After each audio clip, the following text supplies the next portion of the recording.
तो आज की वीडियो दो फैन एडिशन फ़ोन्स के बारे में है। एक है Vivo X200 FE और एक है Samsung S24 FE।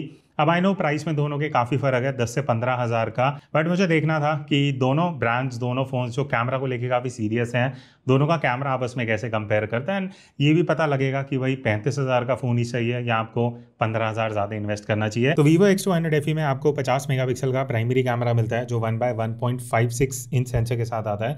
50 मेगापिक्सल का ही पेरिस्कोप टेलीफोटो है, 70 mm का एंगल ऑफ व्यू है, सेंसर भी बिगर है 1x1.95 इंच। बट 8 मेगापिक्सल का आपको सिर्फ अल्ट्रा वाइड एंगल कैमरा मिलता है। S24 FE में 50 मेगापिक्सल का प्राइमरी कैमरा है 1x1.57 इंच का, जहां आपको f1.8 का अपर्चर मिलता है।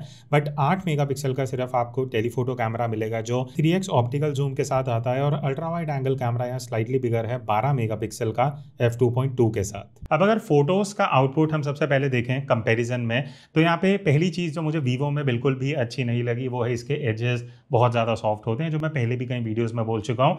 तो मैं ज़्यादा इस पर डिस्कस नहीं करूँगा, बट आप एक कंपैरिजन देख सकते हो जहाँ सैमसंग में एजेस काफ़ी शार्प हैं as compared to Vivo. And even अगर मैं फोटोज़ के ओवरऑल शार्पनेस की भी बात करूँ तो वहाँ पे भी मुझे S24 FE ज़्यादा शार्पर लगा as compared to X200 FE। ठीक है, अब हम आते हैं थोड़ी प्रोसेसिंग की बात करने पे। तो यहाँ पे सैमसंग का जो डायनामिक रेंज है दैट इज़ वेरी इंप्रेसिव। आप शैडोज और हाईलाइट्स का डिफरेंस देखो, आपको क्लाउड्स भी बढ़िया दिखेंगे, आपको शैडो एरियाज भी बढ़िया दिखेगा। But Vivo X200 FE contrast add करता है, शैडोज को डार्क करता है, तो उस वजह से शायद कई लोगों को सही लगे। बट मुझे ऐसा लगता है कि अगर मुझे थोड़ी सी भी एडिटिंग करना पसंद है, S24 FE का output is something that photographers would really appreciate. उसके बाद अगर आप क्लाउड्स में भी देखोगे तो आपको ज़्यादा बेटर जो डिटेल, जो बेटर हाईलाइट्स हैं वो सैमसंग में निकलते हुए दिखेंगी। कलर्स की अब अगर मैं बात करता हूँ ना, यहाँ एक बहुत इंटरेस्टिंग डिफरेंस है। वीवो में कई सिचुएशन में, स्पेशली जब फेस आ रहा था, थोड़ा सा जो टोन है वो कूलर साइड पे जा रहा था, मेजेंटा पिंक टोन ऐड होती है, जो सैमसंग में ऐसा कोई दिक्कत नहीं है। तो मुझे ऐसा लगा कि Vivo all the normal situation में बढ़िया है, बट कई बार जब फेस डिटेक्ट होता है तो वो थोड़ा सा मेजेंटा टिंट ऐड करता है। बट सैमसंग में एक सबसे बड़ी दिक्कत जो मुझे लगी वो है, क्योंकि ये बहुत अच्छा डायनामिक रेंज निकाल रहा है, बैकलाइट में बहुत ज़्यादा हेजी हो जाता है, मतलब बहुत ही अजीब सा लुक आता है, ऐसा लगता है हेज ऐड किया गया है। तो बैकलाइट में आई वुड से कि Vivo is doing a better job in terms of processing. बाकी हमने कुछ इंडोर ड्रिंक्स के शॉट्स लिए थे, कलर्स का एक काफ़ी डिफरेंस मुझे नोटिस हुआ। जहां सैमसंग काफ़ी बढ़िया वाइब्रेंट कलर्स निकाल रहे हैं, वीवो थोड़े से कलर्स को दबा रहा था। और एक और चीज़ जो मुझे Vivo X200 FE में, इवन दो एक दो अपडेट्स आ चुके हैं, अभी भी वो कंसिस्टेंसी नहीं है इन टर्म्स ऑफ एक्सपोजर। आप इन सैम्पल्स में देखना, कंपेयर टू सैमसंग, वीवो कई जगह पे एकदम से डार्क चले जाता है। तो वही चीज़ है जो मुझे वीवो में उतनी बढ़िया नहीं लगी। सैमसंग पुराना फ़ोन हो चुका है तो अब ज़्यादा कंसिस्टेंट है। बाकी अगर लो लाइट की मैं बात करूँ, शाम को और रात को अगर आप ऐसी कुछ फोटोज लेने वाले हो, यहाँ पे स्ट्रेंजली मुझे Vivo X200 FE ज़्यादा बेटर लगा। सैमसंग कहीं ना कहीं स्ट्रगल कर रहा था, स्पेशली हाईलाइट्स उतनी बढ़िया नहीं है सैमसंग में जितना वीवो कैप्चर कर सकता है। तो आई हैव टू से X200 FE लो लाइट में बहुत सही काम करता है। हाँ, ये चीज़ है कि सैमसंग S24 FE आपको शार्पर आउटपुट देगा, डायनामिक रेंज बेटर है। बट ये देखो, एक पर्सनल चॉइस है, अगर आपको बेटर शैडो डिटेल्स चाहिए वो सब सैमसंग में आपको मिल जाएंगी। बट मुझे ऐसा लगता है मेरे स्टाइल के हिसाब से Vivo is doing a better job. वहाँ कलर्स थोड़े बेटर हैं एंड ओवरऑल जो फोटो निकल के आती है वो ऐसी है कि स्ट्रेट आप सोशल मीडिया भी यूज़ कर सकते हो। अब हम आते हैं काफ़ी इंटरेस्टिंग डिफरेंस में, वो है अल्ट्रा वाइड एंगल कैमरा को लेकर। अब Vivo X200 FE भले ही 15,000 महंगा फ़ोन है, बट आपको सिर्फ 8 मेगापिक्सल का अल्ट्रा वाइड मिलता है एज कम्पेयर टू सैमसंग, जहाँ आपको बिगर कैमरा मिलता है, बिगर सेंसर है। एंड एक और डिफरेंस है, जो फोटोज है वो सैमसंग में वाइडर है, वीवो में आपको 16 mm मिलेगा, सैमसंग में 13 mm है। तो वो भी एक फ़र्क है जो आगे आपको सैम्पल्स में देखने को मिलेगा। बाकी वीवो में ऑब्वियसली सेंसर छोटा है तो डायनामिक रेंज बहुत पुअर है, हाईलाइट्स बहुत जगह पे ओवर एक्सपोज हो रही हैं। आप क्लाउड्स देखोगे, फेस देखोगे, कहीं ना कहीं ब्राइट एरियाज और ज़्यादा ब्राइट दिखाई देते हैं। इवन अगर कॉन्ट्रास्टी लुक की बात की जाए तो वीवो बहुत कॉन्ट्रास्ट ऐड करता है। Samsung is doing an excellent job, मतलब आपको 35 से 40 हज़ार की रेंज में ऐसा अगर अल्ट्रा वाइड कैमरा मिल रहा है, जो मिलना बहुत मुश्किल है आजकल, फ़ोन्स इस रेंज में इतना बड़ी अल्ट्रा वाइड कैमरा दे नहीं रहे हैं। तो अगर आप वाइड एंगल ज़्यादा शूट करने वाले हो, Samsung is a very good option. Vivo में क्या है कि कलर्स बहुत ज़्यादा वाइब्रेंट हो जाते हैं, सैमसंग थोड़े बेटर कलर कर पाता है। इवन जो ओवरऑल लुक एंड फील है, जो कॉन्ट्रास्टी लुक है वीवो का, वो थोड़ा सा कहीं ना कहीं एक बिलो एवरेज आउटपुट हो जाता है। बाकी लो लाइट में इंटरेस्टिंगली यहाँ पे भी वीवो पता नहीं कैसे बढ़िया काम कर रहा है। सेंसर सैमसंग का बिगर है, बेटर है, बट स्टिल जो वीवो की प्रोसेसिंग है वो देखने में बढ़िया लगती है। हाँ, डिटेल टेक्सचर वो सारी चीज़ें सैमसंग की बेटर है, बट जो again straight out of camera output निकल के आ रहा है, मुझे वीवो का काफ़ी इंप्रेसिव लगा एज कम्पेयर टू सैमसंग। अब हम आते हैं थर्ड कैमरा पे। अब देखो दोनों में आपको 3x कैमरा मिलते हैं। टेक्निकल चीज़ों के बारे में हम पहले बात कर चुके हैं, बट एक चीज़ मैं यहाँ पे बहुत बिगिनर लोगों को बताना चाहूँगा कि आपको भले ही सैमसंग में f2.4 मिले एज कम्पेयर टू f2.65 जो आपको वीवो में मिलता है, बट एपर्चर वैल्यू सब कुछ नहीं होती क्योंकि वीवो का सेंसर बहुत बिगर है। तो f2.65 होते हुए भी आपको ज़्यादा बैकग्राउंड ब्लर दिखेगा जो आप इन कंपैरिजन सैंपल्स में देख सकते हो। तो ऑब्वियसली एक सबसे बड़ा डिफरेंस है, जब आप जूम करके फोटो ले रहे हो आपको बैकग्राउंड ब्लर अच्छा मिलेगा, कंप्रेशन वाली लुक अच्छी निकल के आती है जो सैमसंग में आपको बहुत बहुत एवरेज लगेगी। एंड ऑब्वियसली क्योंकि सेंसर बिगर नहीं है तो आपको ब्लर उतना नहीं मिलता है, ठीक है। उसके बाद अगर मैं प्रोसेसिंग की बात करूं एंड डिटेल्स की, वीवो में बेटर डिटेल्स हैं, बेटर टेक्सचर है, फेस बहुत अच्छे से निकल के आता है। इवन जो हाईलाइट कंट्रोल है वो वीवो X200 FE का मुझे बेटर लगा। सैमसंग उतना बढ़िया हाईलाइट्स को कंट्रोल नहीं कर पा रहा। एंड ये भी है कि सैमसंग कई जगह ना बहुत ज़्यादा हेजी भी हो रहा था, जहाँ पे वीवो का जो प्रोसेसिंग है टेलीफोटो में it is on another level. And I think जब हम डिफरेंस की बात कर रहे थे ना प्राइस की, आई थिंक टेलीफोटो एक ऐसा चीज़ है जो एक सोल रीजन बन सकता है to go towards X200 FE। तो ऑब्वियसली यहाँ पे टेलीफोटो में I go with Vivo. And even 10x में हमने कुछ फोटोज़ लिए हैं जो आप यहाँ साइड बाय साइड देख सकते हो, और यहाँ पे भी no doubt Vivo is doing a better job. Samsung का 10x ऐसा लग रहा है कि वो आप यूज़ नहीं कर सकते, बट वीवो की कुछ ऐसी फोटोज़ हैं जो आप एक्चुअली सोशल मीडिया पे यूज़ कर सकते हो। बाकी लो लाइट की अगर हम बात करें, शाम को रात को अगर आप ऐसे कुछ फोटोज़ लेने वाले हो, यहाँ पे सैमसंग बहुत नॉइस ऐड कर रहा है, इवन हाईलाइट कंट्रोल बहुत पुअर है। तो यहाँ पे भी लो लाइट में Vivo is doing a better job. आपको शार्प फोटोज़ मिलेंगी, बेटर हाईलाइट कंट्रोल है, बेटर लुक एंड फील निकल के आता है।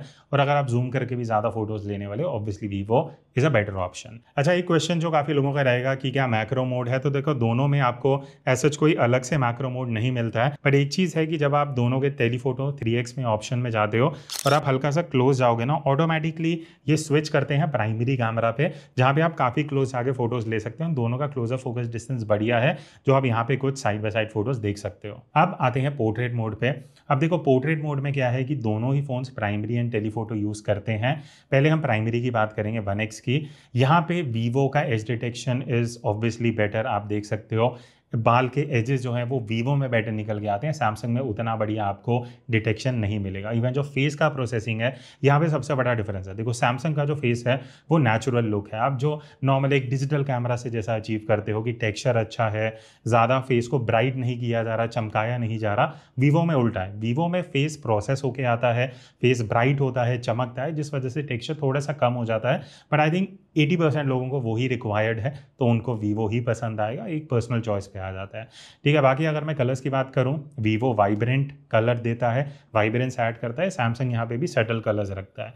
But dynamic range is something जो सैमसंग की बेटर है, वीवो थोड़ा कॉन्ट्रास्टी लुक ऐड करता है। तो ये कुछ टेक्निकल चीज़ें हैं जो मैं हाईलाइट करूंगा। बट हाँ, बैकलाइट में सैमसंग यहाँ भी बहुत स्ट्रगल करता है, बहुत हेजी सा लुक देता है, जहाँ पे वीवो एक्चुअली अच्छा काम कर रहा है बट थोड़ा सा वाइब्रेंस बढ़ा देता है। तो देखो सैमसंग पोर्ट्रेट मोड में उन लोगों के लिए बढ़िया है जिनको थोड़ा एडिटिंग करना पसंद है, बिकॉज थोड़ा फ्लैटर लुक आता है, कलर्स, कॉन्ट्रास्ट, ये सारी चीज़ें आप खुद ऐड कर सकते हो। वीवो उन लोगों के लिए है जिनको सीधा खींचना है और सोशल मीडिया पे बढ़िया फोटोज वाइब्रेंस वाली डालनी है। अब हम बात करते हैं 3x पोर्ट्रेट मोड की। तो अगर आप जूम करके पोर्ट्रेट लेने वाले हो 3x पे, तो यहाँ पे वीवो पहली चीज़ आपको वाइब्रेंट कलर्स देगा, थोड़ा कॉन्ट्रास्टी लुक निकाल के देता है जो देखने में एक्चुअली अच्छा लगता है जब आप 3x में पोर्ट्रेट लेते हो। सैमसंग आपको उतना कलर्स वाइब्रेंट नहीं देता, कई जगह मुझे ऐसा लगा थोड़ा फीकी सी लुक है, भले ही थोड़ा डायनामिक रेंज अच्छा है, बट ऑल इन ऑल आप जब जूम करके पोर्ट्रेट ले रहे हो, फेस इज एवरीथिंग, तो वहाँ पे वीवो बेटर है, शार्पर आउटपुट देता है। सैमसंग में मुझे बहुत जगह ऐसा लगा कि हेज ऐड किया जा रहा था, जिस वजह से वो उतना यूजेबल आउटपुट नहीं बन पाता। फिर लास्ट में बात करते हैं सेल्फी के बारे में। अब यहाँ पे देखो मेरा प्रेफरेंस जो है that is towards Samsung, because dynamic range बहुत अमेजिंग है। सेल्फी एक पर्सनल चॉइस पे रहता है, आप बता सकते हो आपको कौन सा बेटर लग रहा है। मुझे ऐसा लगा वीवो का face processing straight out of camera अच्छा है कि भाई आपको सीधा फोटो खींचनी है और अपलोड करनी है, उस हिसाब से वो बढ़िया है, रेडी टू यूज फोटोज दे रहा है। एंड इवन वीवो में आपको वाइडर का भी ऑप्शन मिलता है, वाइड एंगल का, जो सैमसंग में नहीं है। बट मुझे कहीं ना कहीं सैमसंग बेटर लगा, बिकॉज थोड़ा नेचुरल लुक देता है, फेस का कलर टेम्परेचर बहुत एक्यूरेट निकल के आता है as compared to Vivo, and कहीं ना कहीं उतना फेस को चमकाया भी नहीं जाता जितना वीवो में किया जा रहा है। तो क्या आप भी अपने स्मार्टफोन कैमरा से कुछ इस तरीके की प्रोफेशनल फोटोज कैप्चर करना चाहते हो, आप ज्वाइन कर सकते हो मेरा 5 आवर्स का ऑनलाइन फोटोग्राफी कोर्स, जहां पे मैं आपको बेसिक्स ऑफ फोटोग्राफी सिखाने वाला हूं कि कैसे आपको एक्सपोजर कंट्रोल करना है, कैसे सीन्स को कंपोज करना चाहिए, जब आप किसी भी सिचुएशन में फोटो ले रहे हो क्या क्या चीजें आपको ध्यान रखनी चाहिए, फोटोज कैसे एडिट करनी है, ये सारी चीजें हम इस कोर्स में सीखने वाले हैं। तो बाकी की डिटेल्स आपको जो डिस्क्रिप्शन में लिंक है वहां जाके मिल जाएंगी। और 750 से ज्यादा मोबाइल फोटोग्राफर्स ऑलरेडी ये कोर्स अवेल कर चुके हैं, और अभी स्पेशल ऑफर भी चल रहा है जहां पे आपको 20% डिस्काउंट मिलेगा using this coupon code. So join me on this journey and learn how to click better photos using any smartphone camera. अब अगर आप प्राइमरी कैमरा से वीडियो शूट करने वाले हो तो इस फुटेज से आपको थोड़ा आइडिया लगेगा, बिकॉज हम 4K 30 FPS दोनों फोन्स में शूट कर रहे हैं। Just to keep things standard, दोनों में ही 4K 60 का भी ऑप्शन मिलता है। बट बढ़िया चीज़ है सैमसंग में 8K रेजोल्यूशन है, वो मैं आगे आपको सैम्पल दिखा दूंगा। अभी मैं फ्रंट लाइटिंग में एकदम सामने से धूप आ रही है, थोड़ा क्लाउडी हो रहा है, थोड़ा सनी हो रहा है, अभी सन डायरेक्टली फेस पे है। बोलते बोलते अगर मैं बैक लाइट आता हूँ तो ये एग्जैक्टली बैक लाइट है जहाँ पे पीछे थोड़े क्लाउड्स वगैरह भी हैं, you will get to see the difference. अभी जहाँ पे हम हैं वहाँ थोड़े ग्रीन्स भी हैं, थोड़े ये येलो फ्लावर्स भी हैं, ये सारा आपको एक ओवरव्यू मिल जाएगा। बाकी जो आप ऑडियो सुन रहे हो वो दोनों के इंटरनल माइक से आ रहा है, स्विच होता रहेगा, आपको ऊपर आइकन दिख जाएगा कब वीवो से है कब सैमसंग से है, सो दैट आप एक बड़ी आइडिया लगा सको अगर आप ब्लॉगिंग के लिए फ़ोन देख रहे हो तो ऑडियो किसका कैसे आता है। अब आते हैं इस वीडियो के सेकंड पार्ट पे जहाँ पे हम वीडियो परफॉर्मेंस की बात करने वाले हैं। अब वीडियो का आप साइड बाय साइड यहाँ पे कंपैरिजन देख सकते हो। वीवो का बहुत अमेजिंग डायनामिक रेंज है, मतलब जो सैमसंग का फोटोज़ में एक्सीलेंट डायनामिक रेंज था, वीवो का वो वीडियो में हो चुका है। सैमसंग मुझे बहुत कॉन्ट्रास्टी लुक देता है, मतलब S24 FE अगर आप ये वीडियो देखोगे, मैंने पहले भी ये बोला हुआ है कि बहुत कॉन्ट्रास्ट ऐड करता है, जिस वजह से वीवो में आपको better dynamic range, better shadow, better highlight control मिलता है। एंड इवन अगर आप हल्का कलर करेक्शन एडिटिंग भी करना पसंद करते हो, वीवो में आपको उतना स्कोप मिल जाता है। और एक ये चीज़ भी मुझे बढ़िया लगी, जब हम एक्सपोजर चेंज कर रहे थे शूट करते हुए, वीवो बहुत अच्छे से हैंडल कर पा रहा है। सैमसंग तो बढ़िया करता ही है, वीवो ने यहाँ पे बहुत अच्छी जॉब करी है। इवन जो कलर्स हैं वो आपको सैमसंग में थोड़े सटल दिखेंगे, वीवो में थोड़े सैचुरेटेड दिखेंगे, बट सैमसंग का बेसिकली क्या है ना, वो पंच लैक करता है। कॉन्ट्रास्ट है तो शार्पनेस है, बट कहीं ना कहीं वीडियो थोड़ा सा डिसैचुरेटेड लगता है और थोड़ा ओवर कॉन्ट्रास्टी लगता है। वीवो में क्या है कि कई जगह मुझे ऐसा भी लगा कि जो पिंक एंड मेजेंटा टिंट है वो कई बार थोड़ा ज़्यादा आ जाता है, जिस वजह से स्काई भी थोड़ा सा आर्टिफिशियल लगने लग जाता है। वो एक दो चीज़ें हैं वीवो में जो उतनी बढ़िया नहीं लगती। बट हाँ, सैमसंग में एक दो चीज़ें जो मुझे पॉजिटिव लगी वो है क्लोज फोकस डिस्टेंस, जो सैमसंग बेटर कर पा रहा है, and the second thing is stabilisation, जो वीवो में मुझे अच्छी नहीं लगी। अपडेट के बाद भी स्टेबलाइजेशन उतना अच्छा नहीं है जितना आपको S24 FE में मिलता है। बाकी लो लाइट में शाम को या रात को अगर आप वीडियो शूट करने वाले हो, सैमसंग में आपको थोड़ा कॉन्ट्रास्टी लुक मिलता है। वीवो का बेटर शैडो रिकवरी है, बट सबसे बड़ी दिक्कत वीवो में है नॉइस। बहुत अजीब सी नॉइस आती है जो आपको सारे सैम्पल्स में देखने को मिलेगी, जो वीडियो को कहीं ना कहीं यूजेबल नहीं बना पाता। तो सैमसंग इस वजह से बेटर हो जाता है बिकॉज वो जो नॉइस वीवो में आ रहा है। बट देखो, अगर नॉइस हटा देते हो बाकी सारी चीज़ें मुझे वीवो की अच्छी लगी हैं, पर अगेन उस वजह से हमें सैमसंग चूज़ करना पड़ेगा।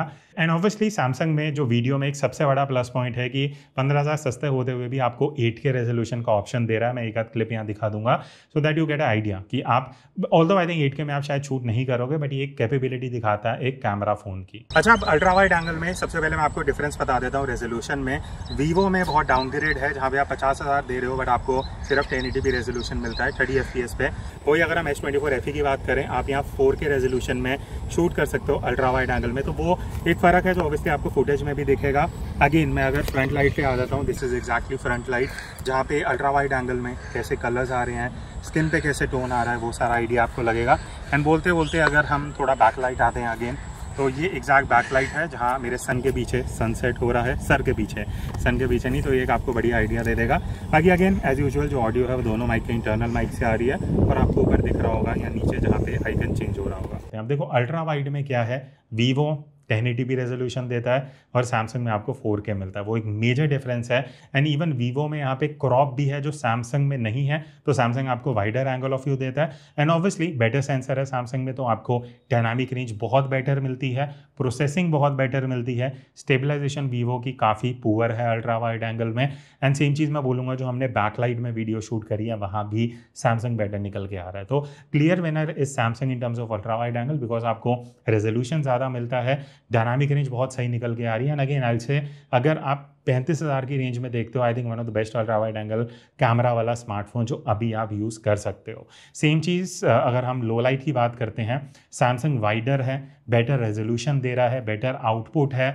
हाँ, प्रोसेसिंग वीवो काफ़ी अच्छा कर रहा है, बट अगर आप बाकी फैक्टर्स देखते हो तो कहीं ना कहीं यहाँ पे भी S24 FE is doing a better job. अच्छा, अब टेलीफोटो में आप जो है सैंपल देख रहे हो, अभी हम डिस्टेंस पे हैं, 8 से 10 फीट होंगे, बिकॉज दोनों में 3x टेलीफोटो कैमरा है।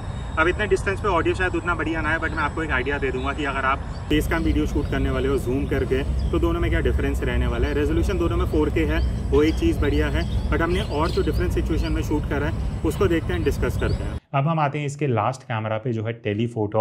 अब देखो टेलीफोटो में मेरे लिए clearly Vivo is a better option. कुछ रीजंस मैं आपको बताता हूँ। सबसे पहला, आप बैकग्राउंड ब्लर देखो, सैमसंग में आपको हार्डली कुछ ब्लर दिखेगा, बिकॉज उसका सेंसर उतना बिगर नहीं है जितना वीवो का है। तो वीवो आपको बैकग्राउंड ब्लर काफ़ी बढ़िया देता है, बहुत रियलिस्टिक लगता है, प्लस डायनामिक रेंज वीवो की काफ़ी इंप्रेसिव है एज कम्पेयर टू सैमसंग। हाँ, ये है कि वीवो के कलर्स थोड़े वाइब्रेंट रहेंगे, सैमसंग के थोड़े सटल रहेंगे, बट आई थिंक टेलीफोटो में थोड़े वाइब्रेंट कलर्स अच्छे लगते हैं क्योंकि बढ़िया आपको वाइब्रेंस निकल के दिखती है। बाकी स्टेबलाइजेशन फाइनली यहाँ पे वीवो का बेटर है। अगर आप हैंडल शूट करोगे, सैमसंग में आपको स्लाइट शेक होता हुआ दिखेगा, जो वीवो में काफ़ी बेटर कंट्रोल्ड है। इवन जो हमने लो लाइट में जूम करके वीडियोस ली हैं, वहाँ भी Vivo is doing a better job. Noise control अच्छा है, कलर्स बढ़िया निकाल रहा है, हाईलाइट रिकवरी वीवो की काफ़ी बेटर है, और यहाँ पे सैमसंग उतना बढ़िया काम नहीं कर पा रहा। अब अगर आप फ्रंट कैमरा यूज़ करके व्लॉगिंग करते हो, या आपके लिए फ्रंट कैमरा मैटर करता है, ये कंपैरिजन है जो आपको थोड़ा बेटर आइडिया देगा कि दोनों में से कौन बेटर निकल के आता है। एक तो पहले मेरे पीछे क्लाउड्स हैं, थोड़ा डायनामिक सिचुएशन है। अगर मैं एकदम पीछे हो जाता हूँ, यहाँ पे पीछे सनसेट हो रहा है, तो कौन बेटर डायनामिक रेंज निकाल रहा है। अगर कलर्स की बात की जाए तो यहाँ पे थोड़ी येलोज एंड ग्रीन्स हैं, तो अभी तक आपको एक फेयर आइडिया लग जाएगा। बट एक डिफरेंस तो नहीं, पहले सिमिलरिटी की बात करते हैं। दोनों में 4K 60 FPS में आप शूट कर सकते हो। स्टेबलाइजेशन वीवो की मैं बात पहले भी कर चुका हूँ कि उतनी बढ़िया नहीं है, बट वीवो में एक चीज़ अच्छा, आप इस तरीके से वाइड एंगल कर सकते हो जो सैमसंग में नहीं है। बट अगर आप वॉक करते हुए वीडियो बना रहे हो तो स्टेबलाइजेशन ऑब्वियसली सैमसंग में आपको बेटर मिलेगी। बाकी लास्ट में अगर मैं फ्रंट कैमरा की बात करता हूँ, सेल्फी वीडियो की सैंपल आप देख चुके हो। देखो, मेरा एक्सपीरियंस फ्रंट वीडियो के साथ ये रहा कि सैमसंग का जो डायनामिक रेंज है, जो फेस का एक्सपोजर है, वो काफ़ी एक्यूरेट है। वीवो थोड़ा कुछ ज़्यादा कॉन्ट्रास्ट ऐड करता है, फेस को थोड़ा डार्क कर देता है। और इवन जो स्टेबलाइजेशन का इशू है वीवो में, जैसा मैंने पिछली वीडियो में बोला था, आपको पूरी दुनिया हिलते हुए दिखती है, सैमसंग में ऐसा कोई दिक्कत नहीं है। हाँ, ये बेनिफिट आपको वीवो में मिलता है कि आप वाइड एंगल में स्विच कर सकते हो, जो सैमसंग में नहीं है। सिर्फ एक वो पॉजिटिव कहीं ना कहीं आपको वीवो में मिलता है, otherwise Samsung is a better option in terms of front video. तो अब लास्ट में क्वेश्चन आता है कि भाई आपको दोनों में से कौन सा बेटर कैमरा फ़ोन लगता है। पहली चीज़ आप कमेंट्स करके बताना। मैं आपको अपना ओवरव्यू बता दूं। देखो, अगर 35,000 के हिसाब से देखा जाए, best camera phone S24 FE। जितने लोग मुझे DM में भी पूछते हैं कि अंडर 40,000 एक फ़ोन लेना है, मेरा सजेशन यही रहता है। बट जब हम Vivo X200 FE से कंपेयर कर रहे हैं तो यहाँ पे कुछ डिफरेंसेस आते हैं। देखो, जो मैंने आपको बताया, वीडियो में Vivo is doing a very good job. Even low light में Vivo का परफॉर्मेंस काफ़ी आउट परफॉर्म करता है सैमसंग को। सैमसंग कहाँ पे बेटर है? पहली चीज़, प्राइमरी कैमरा मुझे बेटर लगा in terms of photos. Even ultra wide angle की फ़ोटो सैमसंग की काफ़ी सुपीरियर है। Even ultra wide angle videos आपको सैमसंग में बेटर मिलेंगी। तो ये कुछ डिफरेंसेस हैं। आई थिंक अगर आपके लिए टेलीफोटो कैमरा मैटर करता है, go for Vivo and low light. अगर आपके लिए primary and ultra wide matter करता है, 35,000 में S24 FE बढ़िया आउटपुट दे देगा। आपके व्यूज़ मैं कमेंट्स में देखना चाहूँगा, और ऐसे ही कुछ अलग कंपेरिजन्स अगर आप देखना चाहते हो वो भी सजेशंस दे देना। मिलते हैं नेक्स्ट वीडियो में, तब तक take care and keep clicking.